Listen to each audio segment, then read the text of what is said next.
Welcome to How I Grew My Practice, the podcast where health professionals share the behind-the-scenes stories of how they built a thriving practice. Each episode will uncover surprising challenges, victories, and life lessons learned throughout their journeys. Let's get started.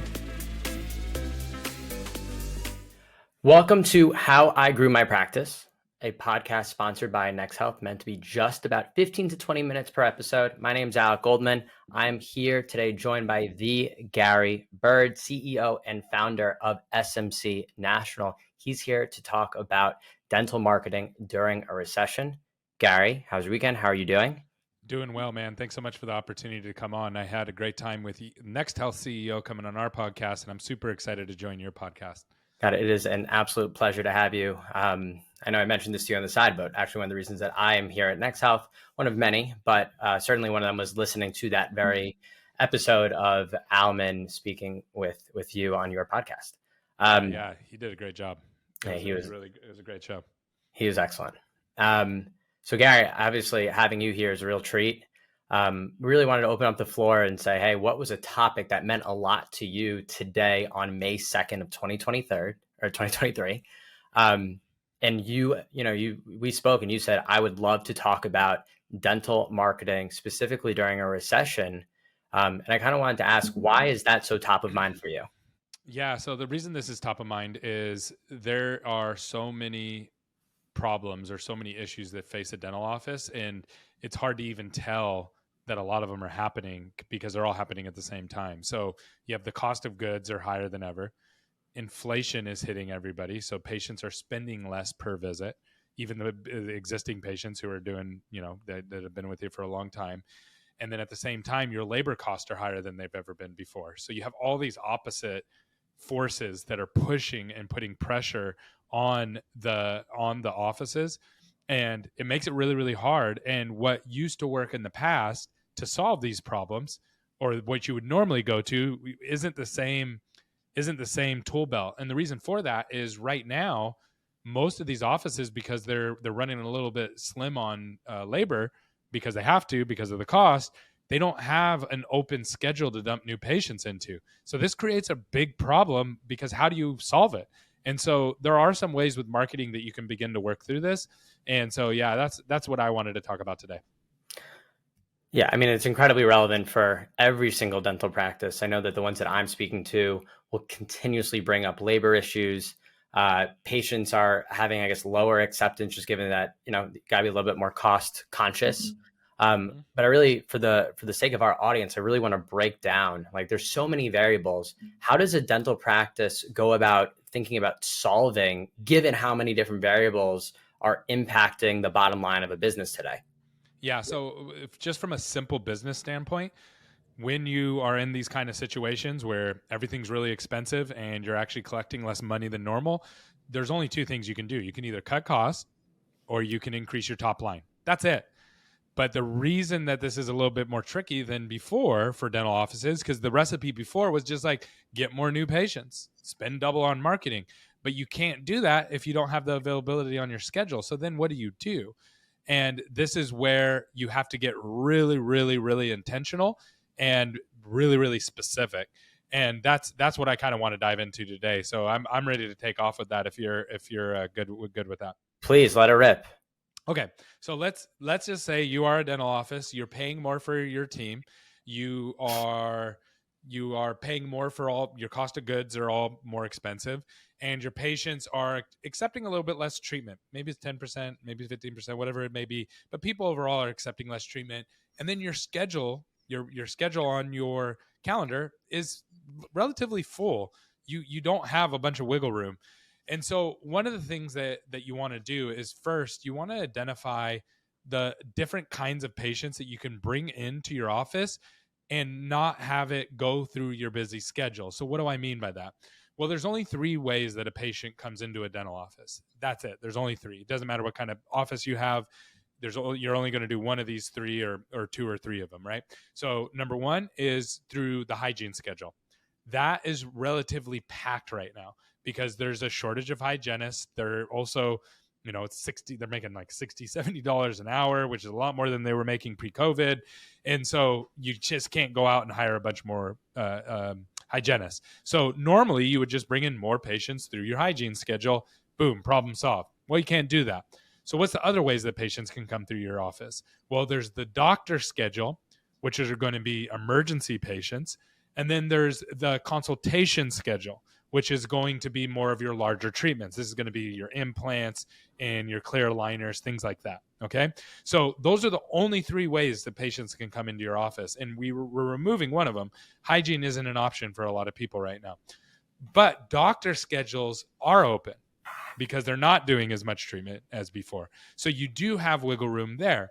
So then what you want to do is you want to actually build out a separate avatar that you want to attract. And this is going to be different than your hygiene schedule.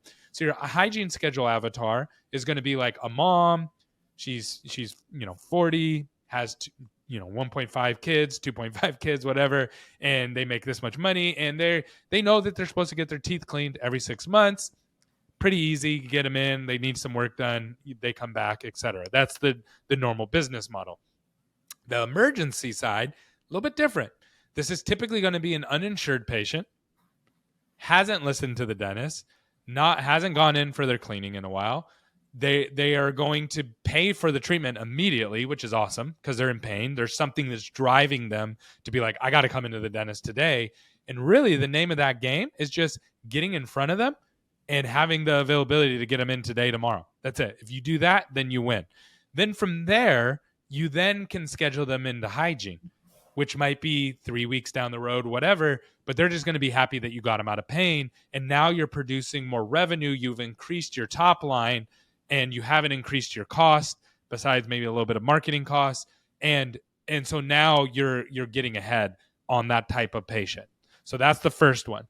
The next one is your consultation schedule. And this one's going to give you a lot more traction, even more so than the emergency. The emergency is the low-hanging fruit because you don't have to change your operational structures and scripting and all those kind of things. It's largely, hey, I'm in pain. Can you see me today? Yes. Or, hey, I chipped my tooth today. I need to get it fixed right away. Can you get me in right away? Yes. Come on in. We'll take care of you today. Let's get it done. If you can do that, then you're going to win. When you get into clear aligners and implants and all-on-4 and all those kind of things, it's a little bit trickier. And the reason it's trickier is that you're dealing with larger cases. So people are going to have a lot more questions, but the ROI is going to be greater as well. So you're going to make more money on patients. Now, if I had to pick one, I'd prefer implants over clear aligners. And here's the reason why. Implants, you can have multiple implants. You can only have one clear aligner per patient. And then also your cost on implants per implant, percentage-wise, is going to be lower than your cost for the clear aligners usually. And so if I can do multiple implants and my cost per implant for lab costs and things like that is going to be lower, then that's going to be an easier win from a business standpoint than a clear aligner. But clear aligners are great too because there's not a lot of work for the doctor, right? So the doctor comes in, looks at it, but there's a lot of offices use dental assistants and things like that to help with those. So those kinds of patients are great because they're going to boost your top line, knock it out of the park. So it's going to help you solve some of those other issues that we described at the beginning. However, you're going to have to think through, how are we answering the phones? How are we scheduling them? Who's presenting the treatment? If you've never done those kinds of treatment before or never marketed for those kinds of treatment before, it is a little bit harder. Now, what we do as a company, the reason that we know all this stuff, it's not like I just went out and just learned all of it. I've never actually worked in a dental office. The reason we know all of it is because we work with our dental practices to actually do exactly what I just described to you. So we go in, we look at, what's your availability. And if there's you'd be shocked. We have people that come to us all the time who say, I want to double my new patients. Okay, where are you going to put them? And if you can't put them anywhere, then you have a problem. So then we have to reverse engineer and figure out, okay, where are we going to put these patients? And that way we can actually help them get the patients that they need and grow the way that they want. Then you can hire another hygienist. Now we can go back to attracting more hygiene patients. It's a lot to digest. I want to ask a very specific question for the practices who are not offering consultation today. And I know that you immediately said, we go in, we're fixing the scripts. What are some top of funnel strategies to attract consultations ultimately so that you get the phone call and use the script? Yeah, so it's exact opposite of short buying cycle. So I'm going to explain something here for the audience. So in dental, there's two kinds of patients. There's short buying cycle and long buying cycle patients. So let's describe the short buying cycle patients, because this is going to be a little bit easier for everybody to wrap their brain around from a context standpoint. So short buying cycle patients are patients who, like right now, if I fall and I chip my tooth, or if you woke up today, Alec, and you were in pain and it hurt really bad, you are a short buying cycle patient, meaning you are going to immediately call the dentist. You're going to say, I got to take off work. Sorry, Gary, got to cancel this podcast. I need to go get my tooth fixed. And you're going to call until a dental office answers and says, yes, we can see you. Same if I chip my tooth. Hygiene patients are the same way. So the general life cycle of a hygiene or a dental emergency patient, from when they Google search to when the treatment's all the way done, is 3 to 7 days. That's it. From when they go, oh, hey, I need this, I'm going to go on Google, type it in. I'm going to go in and get the treatment done. I'm going to pay for it, and I'm all done. So it's a short life cycle. The reason that's so important is basically what you do is you just need to get in front of them as they're Google searching. You need to have good, decent reviews, and then you need to actually answer your phone and have availability for them. If you do that, you win. So those are the short buying cycles. Think like another industry that's short buying cycle, or like plumbers or pizza. No one plans for a plumber 3 months in advance usually, right? No one plans for pizza 3 months in advance. You just go, hey, do you guys want pizza tonight? Yeah? Okay, cool. Hey, guys, can you deliver pizza? I need it in 2 hours. That's like the short buying cycles for general dentistry. Make sense so far? Clear. Okay, cool. So now let's talk about long buying cycle patients. Long buying cycle patients are more like buying a house. So if you said today, Alec, I want to buy a house, you don't get to just go out and buy a house today like you could a pizza. You have to go out and you have to get pre-approved. Then you have to find the house. Then you have to submit an offer. Then there's this whole emotional roller coaster that you go through to buy a house. And it's going to be minimum, if you're smoking fast and you know what you're doing, you have all the right people, minimum a month to actually make that decision and execute on it. But you were thinking about it probably months before that, where you were like, do I have enough money? How does this work? And you're doing research, you're looking on Zillow. So for you to buy a house, it might be a 6-month process for you mentally to work through, and then finally until you execute. That's the same for Invisalign or clear aligners or implants, all in four. These are people who've been thinking about it for some time. It doesn't just pop into their brain like, oh, I need this. That means they've been on Google, they've been searching, they've probably visited another dental office, or their other dentist told them that they needed this and referred them out. You're dealing with people who have a higher dental IQ just because they've read up on it, right? And then from there, there's a big need behind it, but they're a little bit scared because there's that unknown, just like buying your first house. There's an unknown. You don't know that you're going to have to pay HOAs. You don't know that the insurance is going to cost more. You don't know that you're in a flood zone and now you have to have flood insurance. And you didn't know, like, all these things, right? The roof broke and now you have to pay $30,000. You don't know all those things. So that's what creates fear in us when we go through that process. Same with these longer buying process patients. So the thing about these patients, though, is they are all searching. And some of them might have started 6 months ago, a year ago, maybe even longer. And now there's ones that are at the bottom of the funnel. And there's the best way to get in front of them after they've done their homework is to start educating them online through like social media. So now we know, because Google tells us, hey, this person did a Google search. They visited our website. And then now we're going to start educating them through videos of why it's so important that they need this service, how it's going to impact their lives, and the things to take into consideration. No different than a real estate agent who would run a video on social media after you search for buying a new house in my area that says, hey, let me give you the 6 steps that you're going to need to think through about making sure your credit's good, getting financing, finding the right house, making sure it fits your needs, et cetera, et cetera, et cetera. And so now there's trust there. And now that there's trust there because you've helped them, now they're ready to reach out to you and buy treatment. You don't have to wait 6 months, because now we're grabbing them at the bottom of the funnel rather than at the top of the funnel. Here's where everybody messes up. GP offices that are used to short buying cycle patients try to use the same exact formula to market to long buying cycle patients. And so they get hundreds and hundreds of leads, and then they go, but we didn't get any patients. Well, the reason why is you're marketing on Google, someone's doing research, they're at the very top of the funnel. It might be a year before they buy.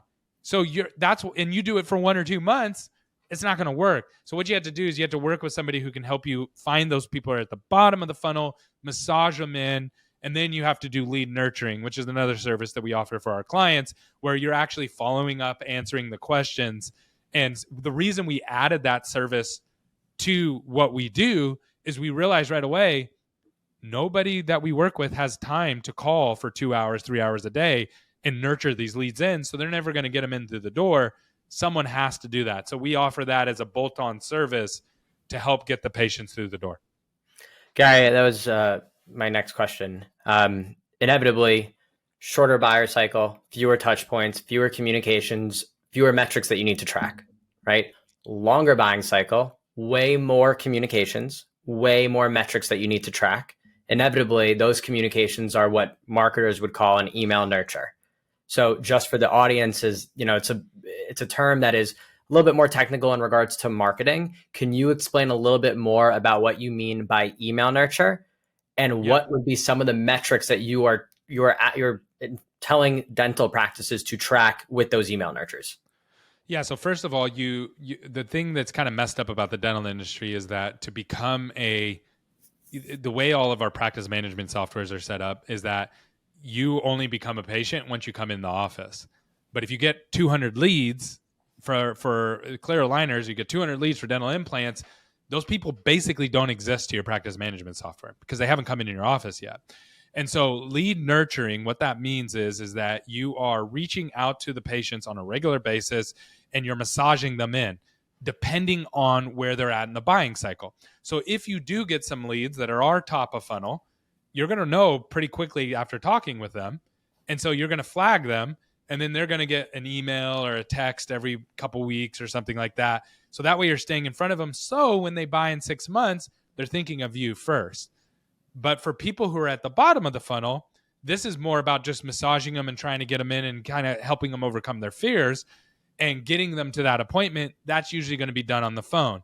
So there's, as far as lead nurturing is concerned, it's like phones, text messages, emails. Those are the main ways that you're going to be reaching out to people and touching them. And depending on where the patient's at in the funnel, that's going to totally change your conversion rate, your metrics that you're looking at, how often you're sending them.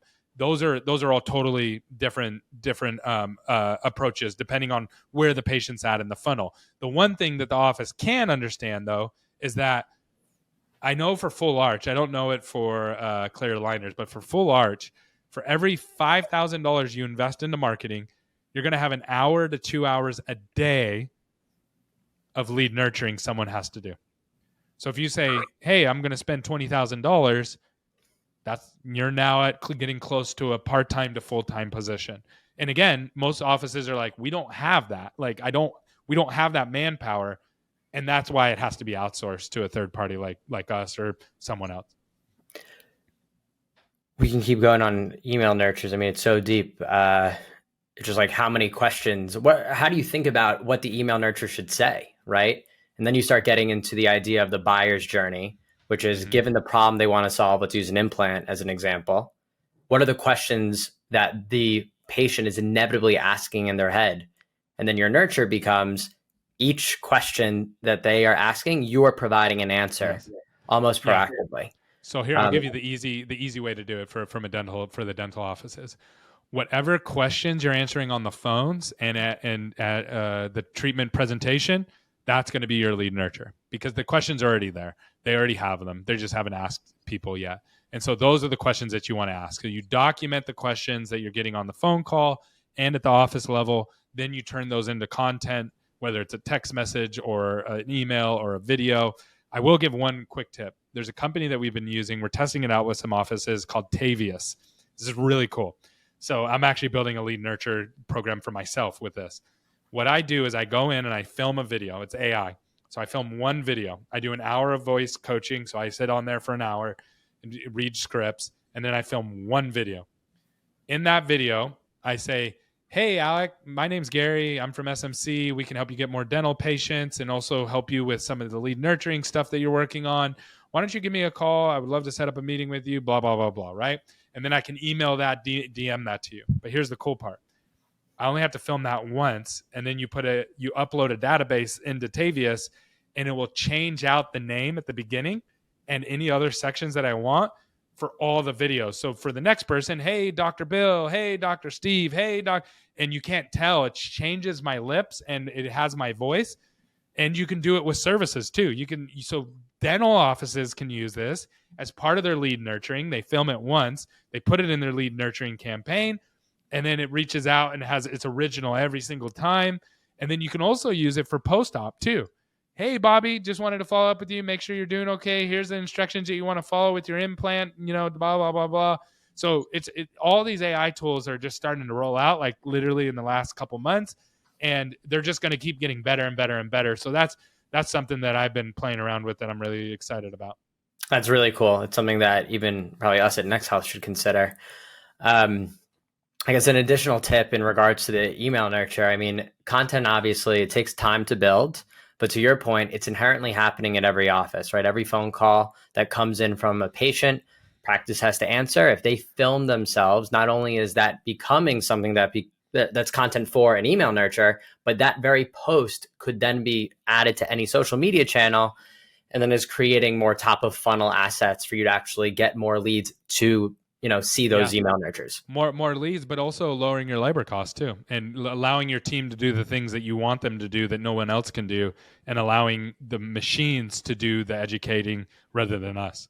Yeah, exactly. And you just hear it from so many practices, the classic, we don't have time. You got to figure out ways to make time. Yes. And figuring out what are the activities that are happening every single day that they can then turn into marketing assets. Inevitably, all the services that they're providing in the practice, the phone calls they're making, those are things that you can actually double down on as ways of providing great care, but also using them from a marketing perspective.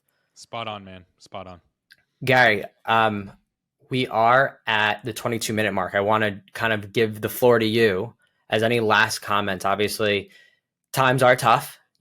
Dental marketing is still kind of a black box for a lot of practices. What is a closing remark that you want to leave with the audience? Yeah. So I know it's hard. It's hard running a business. I've been in business for a long time, and I've had my ups and downs just like every other entrepreneur. Marketing is one of those things that can solve a lot of problems. It can't solve all of your problems, but if people have questions, or if they say, hey, I want to figure out how can I do some of this stuff, and I just don't have time. I'm a dentist. You know what I mean? Like, I don't have time, just like I don't have time to do my own dentistry. We would love to help you. You can visit us at smcnational.com, or you can find me on social media, The Gary Bird. And if you just tell me, hey, I saw you on this podcast, I'd love to talk with you. I'll help you. And if we can't help you, I'll point you in the right direction to somebody who can. Guys, take Gary up on it. He is a master when it comes to dental marketing, specifically in this industry. He's a joy to speak with. Gary, thank you so much for being on the show with us today. I really appreciate the opportunity, man. I'm really excited about these podcasts you guys are dropping. Thanks, Gary. Great seeing you.